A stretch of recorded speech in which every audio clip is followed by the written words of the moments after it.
Sveiki! Sveiki!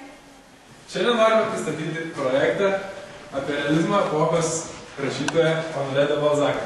Prieš pradėdami savo projektą, nusprendėme pasidomėti, ką Palangos gyventojai žino apie šį rašytoją. Ką žinote apie Honoré de Balzacą rašytoją? Koks rašytas yra, kažkada mokyklą skaitė? Gal prisimenat, ką skaitėt, kokius kūrinius? Norėjom paklausti, ką žinote apie Honoré de Balzacą? Prancūzų rašytojas. Gal dar plačiau, ką nors?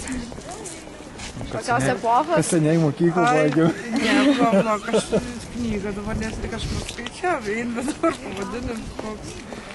Matučiai, žinau, iš mokyklos Matučiai de Kuraž. Balzaką buvo, ne? A, ne. Gali būti, gal ne. Gal skaitėte Dievas Darijo? Dievas, jo, tiksliai.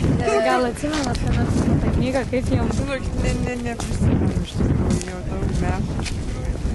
Prisimenau. Ačiū labai. Tai ką mes žinom apie Honoré de Balzacą?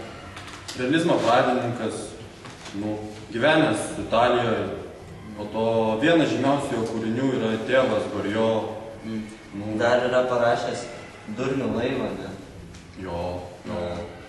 Dar... Kaip tu žinai? Govseką. Govseką. Jo, Govseką. Geras kūrinys.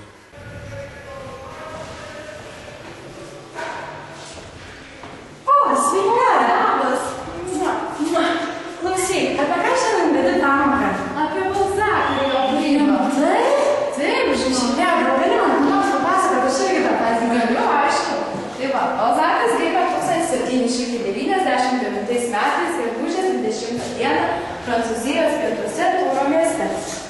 Jo tėvas buvo valdininkas ir dirbo įvairiose kanceliarijose, dėl to užsiiminėjo įvairiomis spekuliacijomis ir iš to buvo gerokai pralojęs.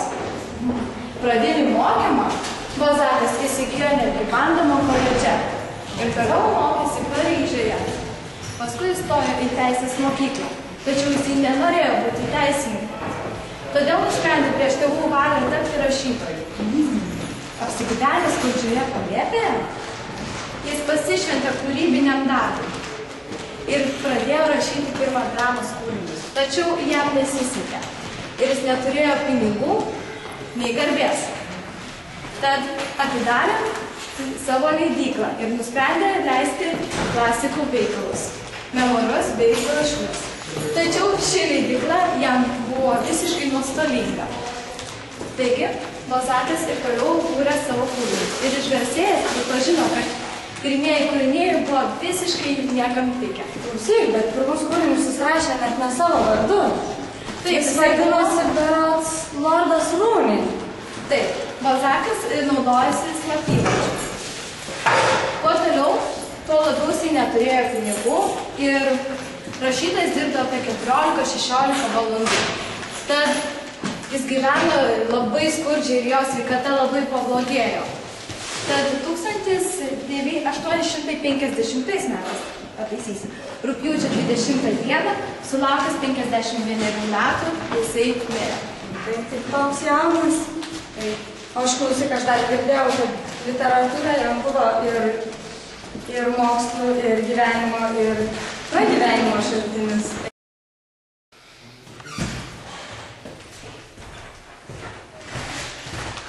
Labą dieną, norime paklausti jūsų porą klausimų. Labai. Ar skaitėte Tėvas Gorijo?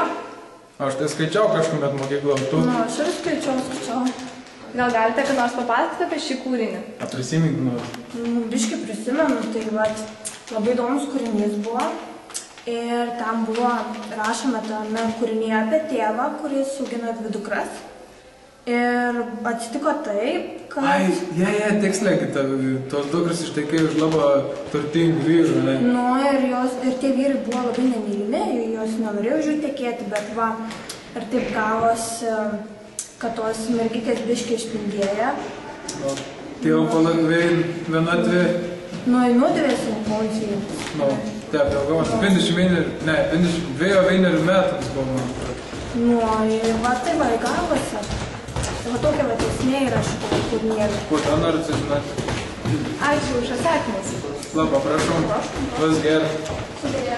Nuo kūrinio Tėvas Gorijo veiksmas vyksta Prancūzijoje, Paryžiaus mieste, kokia pensione. Šio kūrinio siužetas yra 2 linijų. Viena linija yra tokia, kad Tėvo Gorijo tragedija, o kita yra Eugenijaus studento kelias tuometinėje Prancūzijos gyvenime. Tėvas Gorijo turėjo 2 dukteris, Delfiną ir Anastasiją. Užtekino jas už bankininko ir verslininko, nors jos ir nenorėjo tekėti už jo. Dukros paliko tėvą vienatvėje. Jisai neiškentęs tos vienatvės, kūrinio pabaigoje mirė. Eugenijus buvo kaip ir liudininkas. Vienintelė jo dukra buvo šalia jo, kai jisai mirė, o kita neatėjo. Važiuojant į laidotuvės paskui Tėvo Gorijo važiavo tik tuščios karietos.